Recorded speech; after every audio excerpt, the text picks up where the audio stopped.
Cody Rhodes attacked Jacob Fatu. The WWE was forced to cancel a huge Cody Rhodes title match. SmackDown sees a decrease in views after Drew McIntyre's title win. The Undertaker's real-life scandal. Solo Sikoa was caught showing the middle finger to WWE fans at a live event. Bron Breakker has already been replaced in the Vision. CM Punk questioned for defending WWE, and much, much more. Starting off with, the WWE was forced to cancel a huge Cody Rhodes title match. Drew McIntyre recently defeated Cody Rhodes for the undisputed WWE Championship on SmackDown. The Scottish Warrior received help in the form of a returning Jacob Fatu, who attacked Rhodes to allow McIntyre to crawl out of the steel cage and win. Fatu, Rhodes, and McIntyre seem likely to continue in the title picture for the foreseeable future. However, according to a report from the Wrestling Observer Radio, WWE had plans for the three to have a title match at Survivor Series War Games. Unfortunately, Fatu suffered a legitimate injury in October that required surgery and had to be written off television. As a result,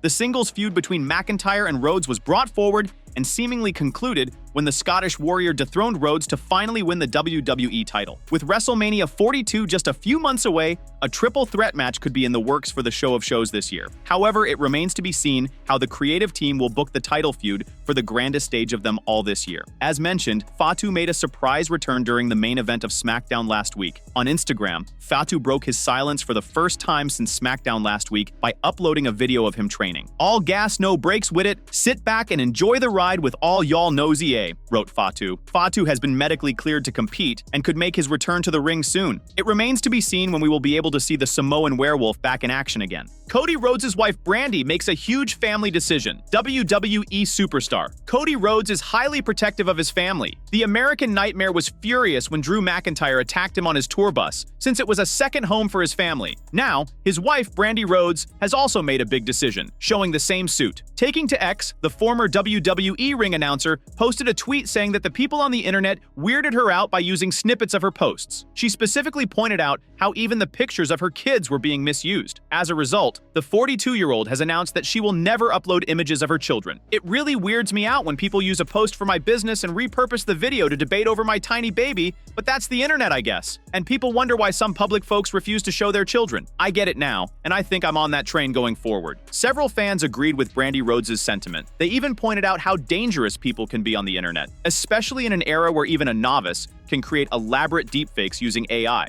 WWE SmackDown sees a decrease in views after Drew McIntyre's title win. The January 9th, 2026 edition of WWE Friday Night SmackDown on USA Network featured several standout moments, and that included Drew McIntyre winning the WWE title. According to Programming Insider, SmackDown averaged 990,000 viewers on USA Network, a decrease from the 1.175 million viewers recorded on January 2nd. In the key P18 to 49 demographic, the show saw a 0.26 rating, down from 0.28 the prior week. These figures reflect traditional linear TV viewership on USA Network and do not account for Peacock or delayed viewing. This week's episode of Friday Night SmackDown saw Drew McIntyre defeat Cody Rhodes to win the undisputed WWE Championship in a 3 stages of hell match, thanks to a returning Jacob Fatu. Jordan Grace also had a solid showing against Alba Fire before she was confronted by Jade Cargill. This and many other moments took place throughout the night. Nick Aldis on wrestling and WWE. Aldis may be thriving as SmackDown's general manager, but fans haven't stopped wondering if he'll ever step back into the ring. And now, we finally have an answer straight from the source. During his appearance on the Keepin' It 100 podcast, Aldis directly addressed whether there's any chance of a WWE in-ring return. When Conan asked if wrestling has been discussed behind the scenes, Aldis revealed it hasn't. But that doesn't mean the door is closed. "It's not really been talked about one way or the other," Aldis admitted. But when asked if he'd like to wrestle again, he didn't hesitate. "Of course, dude." Aldis referenced Matt Cardona as a model for staying ready, even while out of the spotlight, but made it clear that he's fully committed to his current backstage role. Aldis also revealed the groundwork for his general manager role was laid 2 years ago, showing how seriously he's taken the transition from wrestler to executive. "I made a commitment to this role, so it's kind of like, hey, this is my spot on the show, this is my gig. So it's kind of like, hey, this is my spot on the show, this is my gig." And when this was first laid out to me, it was 2 years ago, which is crazy to think about now that it's already been 2 years. While the conversation didn't confirm any planned matches, Aldis' passion for performing clearly hasn't gone anywhere. In fact, his wife Mickie James had previously said in 2025 that he's far from done, and that lacing up his boots again would be a dream come true for him. For now, Aldis continues to be a key player in shaping WWE's blue brand, but fans hoping for one more run shouldn't lose hope. If the right storyline comes along, and if WWE wants it, Aldis is ready. Massive congratulations to Randy Orton. Randy Orton has not been a prominent part of WWE programming over the last several months. However, the Legend Killer remains one of the greatest ever to do it, and a recent stat that has come to light very well justifies the same. The Apex Predator started his pro wrestling career with a Stamford-based promotion and has been a part of the company for over 25 years. He signed a deal with the company in 2000 and was sent to its developmental territory, Ohio Valley Wrestling, OVW. After a couple of years in OVW, Orton joined the main roster in 2002, making his WWE TV debut in April. With Randy Orton set to be in action on the upcoming SmackDown, the match will mark his 25th consecutive year competing in the WWE ring, a feat very few have been able to achieve. After staring at Cody Rhodes' undisputed WWE Championship for nearly a year, Randy Orton finally made his move on last week's SmackDown, where he made it clear that he's coming for the gold. While the American Nightmare lost the title to Drew McIntyre, the Legend Killer has a chance to avenge his close friend, as he is one of the participants in the mini-tournament to determine the next challenger for the Scottish Warrior. Randy Orton will face The Miz in one of the 4 singles matches set for this week's SmackDown. The winners from each match will face off in a fatal 4-way match at Saturday night's main event. Orton has been away from the world title picture for the last few years. However, it looks like the Apex Predator is ready to return to the top. His task, however, won't be easy, as prominent names like Damian Priest, Sami Zayn, and Trick Williams are also gunning for the title.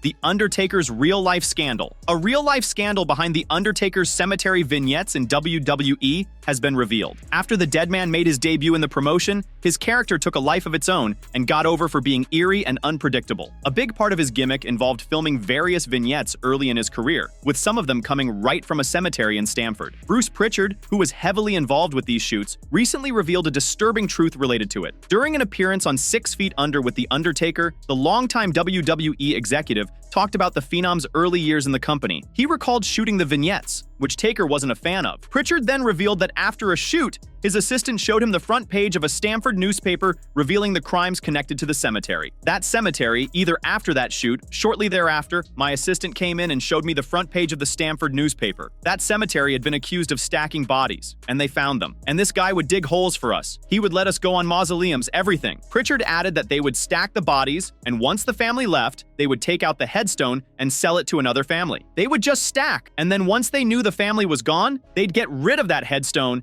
and sell it to another family. Sure, we got room. Don't worry about it. During the conversation, Bruce Pritchard brought up how the character of Kane, played by Glenn Jacobs, came to life in WWE. He discussed Jacobs' failed gimmicks as Isaac Yankem and Fake Diesel before they decided to put a mask on him. Pritchard said that originally Kane was brought in because The Undertaker needed an opponent, and it was meant to be a one-off deal. However, the character and the half-brother storyline got immensely over, and promotion went ahead with it. Kane then went on to become one of the most iconic characters in WWE history. Solo Sikoa was caught showing the middle finger to WWE fans at a live event. Sikoa is currently leading the MFT faction as they continue to establish their dominance on SmackDown. The stable has been locked in a feud with the Wyatt Six for some time on the Blue brand. During a recent event as part of WWE's ongoing European tour, the two groups clashed once again in a match. Sikoa was at ringside as his stable took on the Wyatt Six. During the match, the Street Champion interacted with the fans and was seen flipping them off. He reached out into his pocket and pulled out his middle finger to annoy the fans. While Sikoa has embraced the role of a heel, fans have witnessed him showing shades of a rather lighthearted character. This particular moment falls into that category. Notably, he also had the lantern of the late Bray Wyatt with him. Uncle Howdy carries the lantern as a tribute to his brother, but right now, it is in Solo Sikoa's possession. Last week on SmackDown, MFT faced the Wyatt Six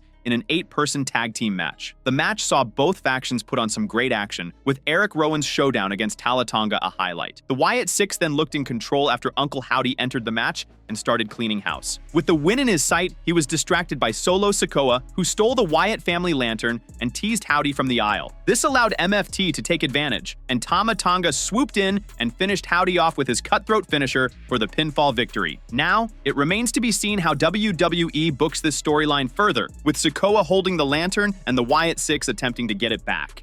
Bron Breakker has already been replaced in the Vision. Last week on Raw, Bron Breakker had the opportunity to kickstart 2026 by winning the World Heavyweight Championship, but unfortunately, he failed to defeat CM Punk. While Breakker put on one hell of a performance, Punk's experience ultimately got the better of the young star's intensity. Breakker's reaction to the loss was terrifying, but not at all surprising. The dog of WWE was unhinged on the latest episode of Raw as he took out Dragon Lee and Penta. He then put his hands on Adam Pearce and got suspended for his troubles. The year hasn't started well for the young star. First, he failed to win the world title, and now he has been suspended indefinitely. Amid this, his place in the Vision may be compromised as well. Let's explore how. Breakker's suspension may have dealt a major blow to the Vision, but Paul Heyman may have seen it coming. Ever since the dog of WWE joined the faction, Heyman has been aware of his temper. Perhaps one of the reasons why Heyman welcomed Austin Theory into the group with open arms could be to replace Breakker if his anger issues get in the way of the faction's plans. Theory helped the Vision several times in a hooded getup and expressed his desire to join the group after revealing his identity. While the other members were skeptical, Heyman was more than happy to add him to the faction. Paul Heyman is one of the best masterminds in the history of the business, and it's unlikely that he would make an impulsive decision without having a plan. Theory could be the plan B if Bron Breakker couldn't get the job done. Following Bron Breakker's suspension on Raw, Austin Theory sent out a cryptic message on X. The former United States champion claimed that he saw the future before everyone else changed everything. While it seems like a vague statement, it could be a subtle hint. Now that Breakker is out of the picture for the foreseeable future, it may be Theory's time to become the focal point of the Vision. It could have been a well-thought-out plan by Paul Heyman from the beginning to keep the faction's mission intact. Moreover, Theory is an ideal replacement for Bron Breakker. He is young, charismatic, and could be in the conversation for the future of the company. Therefore, the dog of WWE may have already been replaced in the Vision. CM Punk questioned for defending WWE. WWE is set to enter the road to WrestleMania in a few weeks, and CM Punk was recently questioned about his statement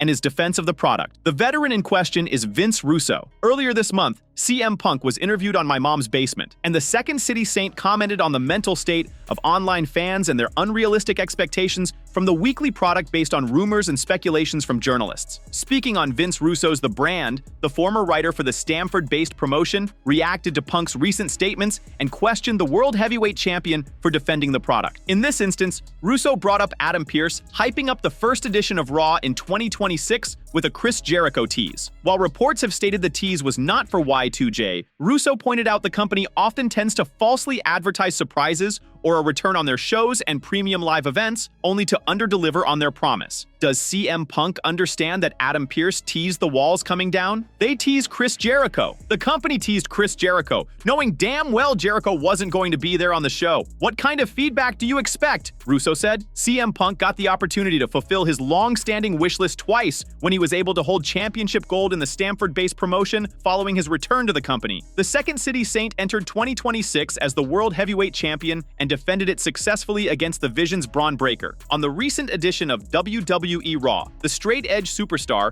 was interrupted by the inaugural WWE Universal Champion, Finn Balor. After the two exchanged heated words, Punk agreed to defend his title against Balor in a one-on-one match next week in Belfast.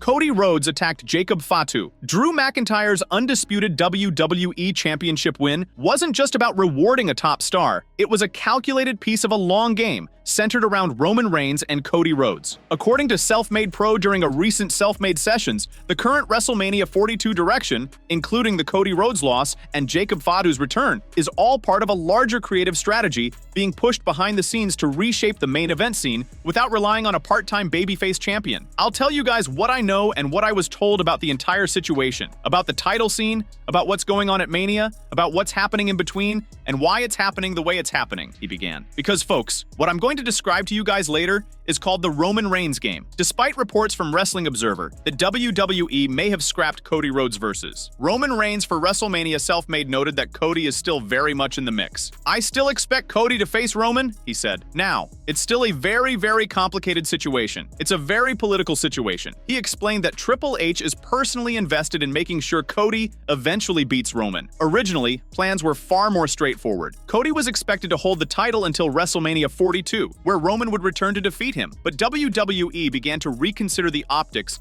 of a part-time babyface holding the world title going into their biggest show of the year. The original direction was literally very simple. Cody was going to hold the title to Mania, and then Roman was going to go to Mania and beat him. That's just what they were going to do. People in WWE are very aware of Roman's current status. He's a living legend and incredibly important to WWE, but he's not a full-time guy. And there are real complications that come with him holding the championship as a part-time babyface. That's insane. This opened the door for Drew McIntyre, who reportedly pitched a title change that would benefit him and the bigger storyline. Rather than pushing for his own limelight, Drew positioned himself as a bridge between Cody and Roman. One of the things he devised came from Drew McIntyre. And Drew is smart because he realized he could pitch ideas that benefit him while also benefiting the overall promotion and the main event picture. It wasn't about Drew just getting the belt to be the guy. It was, if I do this, it helps your main event build. I can enhance Cody versus Roman. The current plan was to use Drew's reign to deepen Cody's character, tease ambiguity in his feud with Jacob Fatu, and set the stage for Roman's return. Cody, while remaining a babyface, would begin to show more edge. So the plan, at least as of last week, was for Drew McIntyre to be the middleman in the Cody-Roman story. Drew would hold the championship. That would lead to Cody Rhodes subtly shifting his character. They were going to play with the idea of whether Cody attacked Jacob Fatu or not. Is Cody turning heel? Is he not? They'd tease it without actually doing it. Jacob Fatu's chaotic presence, Roman's carefully timed absences, and Cody's subtle character evolution are all reportedly part of a slow burn payoff designed to make Cody versus Roman feel earned, not handed out. Jacob Fatu was going to be a tweener. If you're noticing Roman Reigns hasn't been around much, it's because he wasn't going to be on TV a lot. He's a part-timer. According to the report, Roman is still expected to return before WrestleMania, possibly to beat Drew McIntyre and reclaim the title before ultimately facing Cody on WWE's biggest stage. The bottom line is this: Roman was most likely going to challenge Drew McIntyre